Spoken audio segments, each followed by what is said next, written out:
उनका मैं हार्दिक वंदन अवतरण नमन करता हूँ। और मातृशक्ति आपको बहुत बहुत आभार और हमारे दिव्यजन का हार्दिक अभिनंदन। जैसा कि ये लड़ाई आपके सहयोग से चल रही है और आज हमने कहा था कि संत चरणों के आशीर्वाद से और आप मातृशक्ति और आप सबके सामने मैं आज वो तथ्य आपके सामने लाना चाहता हूँ कि जिससे ये मालूम पड़े कि किस तरह से हमारी जमीन को कब्जा किया हुआ है, किस तरह से जमीन को घेरा हुआ है। ये 13.37 एकड़ जमीन है और इसमें जबरदस्ती मस्जिद बनी हुई है। ये जो मंदिर आप देखते हैं, ये मंदिर तो 1950 में बनाया गया था। इससे पहले ये मंदिर असली गर्भगृह भगवान का वो है, मस्जिद बनी है। मैं आपको वो तथ्य बताना चाहता हूं कि किस तरह से हमारे मंदिरों को तोड़ा गया और तोड़ करके मस्जिद बना दी गई। 4.5 लाख मंदिर देश के अंदर मस्जिदों में बदल दिए गए। मैं आपको बता दूं, ये जमीन हिंदू पक्षकारों की है। आज मैं पूरे डॉक्यूमेंट लेके आया हूं जिससे कि सबको ये जानकारी रहे कि हमारे साथ कितना फरेब किया गया, हमको गुमराह किया गया और कितनी चीजों को छुपाया गया। सबसे पहले मैं आपके सामने उन तथ्यों को दिखाना चाहता हूं। ये मंदिर हुआ करता था कभी यहाँ पर, ये मंदिर हुआ करता था। ये मंदिर को बदल करके ये डोम लगा दिए गए और मस्जिद का नाम दे दिया गया। ये मैं आपको वो चित्र दिखा रहा हूं, 1670 का चित्र दिखा रहा हूं मैं आपको। इसके बाद मैं आपको दिखाता हूं, इतने सारे डॉक्यूमेंटों को मैं इसलिए दिखाना चाहता हूं जिससे कि आपको जानकारी रहे कि हमारे साथ क्या हुआ। एक महत्वपूर्ण बात मैं आपको दिखाता हूं, देखिए आप सब देखिए। ये है उसका चित्र जिसे ये लोग मस्जिद कहते हैं। वो असली गर्भगृह है भगवान का, वो गर्भगृह है भगवान का। और ओम देखो यहाँ पर दिख रहा होगा आपको, ये ओम को मिटा दिया गया यहाँ पर। ओम को मिटा करके और प्रयास किया जा रहा है कि हिंदू संस्कृति के जितने चिन्ह हैं उन सबको मिटा दो, जिससे कि हिंदू संस्कृति की पहचान ही खत्म हो जाए। मैं आपको और दिखाता हूँ, इतने सारे डॉक्यूमेंट हम लेकर के आज आए हैं आपके बीच में। ये आदि शेष है, इसे जो मस्जिद कहते हैं उसकी दीवारों पर बने हैं ये आदि शेष।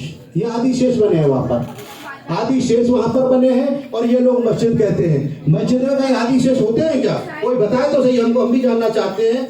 और हमने ये औरंगजेब का ये फरमान दिखाता हूं मैं आपको। ये औरंगजेब का फरमान देखिए, 1670 का ये फरमान, जिसमें के मंदिर की विग्रह को ले जाकर के, मैं यहाँ खड़ा हूँ, एक मिनट आप शांति से प्लीज 1670 का औरंगजेब का, जिसमें के यहाँ से विग्रह को ले जाकर के और ले जाकर के आगरा में एक बेगम साहिबा की मस्जिद है, उसकी मस्जिद में इन फरमानों को लगा दी। इसको फरमान है ये कि लगा दो मूर्ति को ले जाकर के। ये वो फरमान मैं आपको दिखा रहा हूँ। और वहां पर वो मस्जिद की मूर्ति ये आज भी लगी है, पैरों से वो चढ़ते उतरते हैं। इसके लिए हमने केस भी डाला। पीछे वाला को देख लीजिए। मैं आपको इन तथ्यों को बताना चाहता हूँ। इसके अलावा हमने वो जन्मभूमि की वो रजिस्ट्री भी दाखिल की है कि किस तरह से ये प्रॉपर्टी हिंदू पक्षकारों पर आई। हिंदू पक्षकारों की ये प्रॉपर्टी है। और आपको बता दूं, ये सर्टिफाइड वर्ल्ड मैप है, उत्तर प्रदेश गवर्नमेंट का ये सर्टिफाइड मैप है, खसरा नंबर 825 डेबिट नंबर 255 का, जिसमें मस्जिद का कहीं कोई उल्लेख नहीं है। न रेवेन्यू रिकॉर्ड में इनका कहीं उल्लेख है, न किसी और रिकॉर्ड में कहीं उल्लेख है। मात्र जबरदस्ती कब्जा करके ये लोग बैठे हैं। ये नगर निगम का रिकॉर्ड में आपको बता रहा हूँ, न जलकर कहीं देते हैं, न ग्रहकर कहीं देते हैं। और अभी आपने देखा होगा कि उनके ऊपर बिजली का छापा पड़ा क्योंकि उनके पास कोई राइट्स नहीं है, ग्रहकर भी नहीं देते हैं। इस तरह का एक प्रोपोगंडा हिंदुओं के खिलाफ चलाया जा रहा है। मैं आपको ये किताब दिखा रहा हूँ, archaeological survey of India. Archaeological survey of India के पेज नंबर 236 पे है कि इसके मस्जिद के अंदर सम्मत लिखा हुआ है, सम्मत 1713। कई मस्जिदों में सम्मत लिखे जाते हैं, सम्मत 1713 लिखा हुआ है, फाल्गुन का महीना लिखा हुआ है और लिखा हुआ है कि मंदिर केशव राय।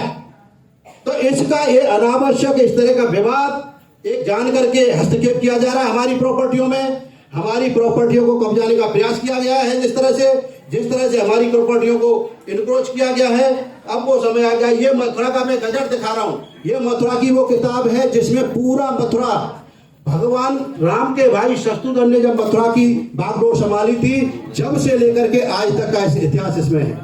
हमने ये सभी पुस्तकें, जितने रिकॉर्ड्स हमने और हमारे साथी महेश्वरी जी ने दाखिल किए हैं, और हम ये बताना चाहते हैं आपको, और एक महत्वपूर्ण बात बता दूं कि 32 परिवार मुसलमानों के जन्मभूमि परिसर में रहते हैं, उनका कहीं कोई रिकॉर्ड नहीं है। वो न जल कर देते न ग्रह कर देते, श्री कृष्ण जन्मभूमि ट्रस्ट उनका टैक्स देती है। ये कैसी विडंबना है, ये कैसी स्थिति है कि हम अपने ही देश में बेगाने हो गए, अपने ही देश के मालिक होकर के हम हाशिए पे खड़े हो गए। आज हम सबको जागने की जरूरत है। मेरे पास बहुत सारे डॉक्यूमेंट्स हैं, मैं आपको बहुत ज्यादा समय नहीं लूंगा क्योंकि बहुत समय से आप बैठे हैं। मैं उन तथ्यों को आपके सामने लाना चाहता हूं। देखिए, रेवेन्यू रिकॉर्ड दिखाता हूं मैं, ये रेवेन्यू का रिकॉर्ड है, और ये मेरे हाथ में खेवट नंबर 255 की खतौनी है। इसमें रेवेन्यू रिकॉर्ड में ये जन्मभूमि के नाम है। कहीं श्री कृष्ण जन्मभूमि का पूरा नाम है, मस्जिद कहीं दर्ज ही नहीं है। मैं इसलिए इस बात को आपको बताना चाहता हूं कि किस तरह से गुमराह हमको किया गया, किस तरह से हमको अन्याय के साथ बाहर कर दिया गया वहां से। ये तथ्य मैं आपके सामने लाना चाहता हूं। एक और महत्वपूर्ण डॉक्यूमेंट मैं आपको दिखा दूं। देखिए, बहुत महत्वपूर्ण डॉक्यूमेंट है कि ये श्री कृष्ण जन्मभूमि की रजिस्ट्री है। ये रजिस्ट्री है श्री कृष्ण जन्मभूमि की। श्री कृष्ण जन्मभूमि की प्रॉपर्टी सबसे पहले मराठों ने 1717 में इसे नजूल की लैंड घोषित किया था। उसके बाद 1815 में अंग्रेजों ने इसको नीलाम किया था, इस प्रॉपर्टी को, और बनारस के राजा पट्टीमल ने 13,400 रुपए इस प्रॉपर्टी को खरीदा था। इसके बाद ये प्रॉपर्टी श्री कृष्ण जन्मभूमि ट्रस्ट के नाम आई, और 13.37 एकड़ जमीन टोटल जमीन भगवान श्री कृष्ण की मालियत है, भगवान श्री कृष्ण के नाम दर्ज है। खेवट नंबर 255, खसरा नंबर 825। मैं पूछना चाहता हूं कि कहां है वो लोग, क्या बनता है उनका, कोई लेना देना नहीं है। गंगा जमुना तहजीब की बात करते हैं, दूसरे की जमीनों पर कब्जा करके बैठे हैं। मैं इस मंच के माध्यम से आप सबके साथ ये कहना चाहता हूं कि हिंदू पक्षकारों की प्रॉपर्टी है, अब हिंदू पक्षकारों को मिलनी चाहिए। इसको लेकर के हम बराबर कोर्ट में केस लड़ रहे हैं, और 16 तारीख को एक बहुत ही महत्वपूर्ण निर्णय आने वाला है। 16 तारीख को एक बहुत ही महत्वपूर्ण निर्णय आने वाला है, जिसमें ये तय हो जाएगा कि वहां पहले कमीशन जाएगा कि उनके एप्लीकेशन पर सुनवाई होगी। उनका एकमात्र उद्देश्य है, उनके पास कोई सिंगल डॉक्यूमेंट नहीं है, एक कागज उनके पास नहीं है। वो सिर्फ ये चाहते हैं कि सुनवाई ना हो, हिंड्रेंस पैदा करते हैं इसके लिए, बार बार आकर के कोर्ट में इंटरप्ट करते हैं, नई एप्लीकेशन लगाते हैं इसलिए कि सुनवाई ना हो जाए। मैं आपके चरणों में बंधन करता हुआ, पूछ चरणों में बंधन करता हुआ ये तथ्य आपके सामने रखे। मैंने इसलिए रखे कि आपको सत्य सामने आना चाहिए, आपको पता होना चाहिए कि हम कहां खड़े हैं। हम जीतेंगे, 101% जीतेंगे। और मैं सबसे निवेदन कर रहा हूं, इस मंच में बैठे संत चरणों से, मात्र शक्ति से, सबसे, कि इस चीज को हिंदुत्व में फैलाओ, सनातन धर्मियों तक इस बात को पहुंचाओ कि क्या स्थिति है हमारी। ये सबको मालूम होना चाहिए। गुमराह किया हुआ है लोगों ने, सत्य को सामने नहीं आने देना चाहते हैं। तो ये हमारी नैतिक जिम्मेदारी है कि इन चीजों को, इन तथ्यों को जन जन, घर घर और गली गली और गांव गांव, शहर तक पहुंचाएं। मैं आपका बहुत आभार, बहुत वंदन, संत चरणों का आप सबका बहुत वंदन और बहुत